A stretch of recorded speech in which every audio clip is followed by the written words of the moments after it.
আমার মাথা গরম হয়ে গেছে। এখন আমি যেখানেই যাচ্ছি সবার শুধু একটাই কথা, বিয়ে করনি ভাই, বিয়ে, হেই বিয়ে করনি। আমি বললাম না। আচ্ছা, ও তো তুমি তাহলে মানুষই না? হ্যাঁ, তো কী তাহলে আমি বাদর? বলছে হ্যাঁ হতে পারো।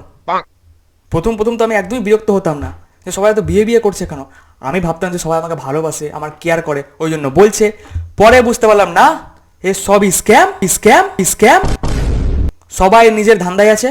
এই তো কিছুদিন আগে আমার বাড়িতে দিদি ঘুরতে এসেছে, আমার জেঠুর মেয়ে, আমাকে বলছে কি রে ওই, এবার কিন্তু তোকে বিয়েটা করতেই হবে। আমি বললাম কেন? বলছে অনেক দিন ভালো মন্দ কিছু খাইনি, তোর বিয়েতে জমিয়ে মাংসটা খাবো না। আমি বললাম বলছে তোর কি পছন্দ, চিকেন না মাটন? আমি বললাম পেঁয়াজ কলি, আমি ভেজিটেরিয়ান। না, এটা আমি দেখছি যারা বিয়ে করে নিয়েছে এদের খুব মাথা ব্যথা। আরে এই তো সেদিনই আমার অফিসে একটা বহু পুরাতন কাস্টমার অনেকদিন পরে এসেছে, আমাকে দেখে বলছে আরে অভিদা কেমন আছো? আমি বললাম ভালো, তুমি কেমন আছো? বলছে আমিও ভালো, আমি বিয়ে করে নিয়েছি।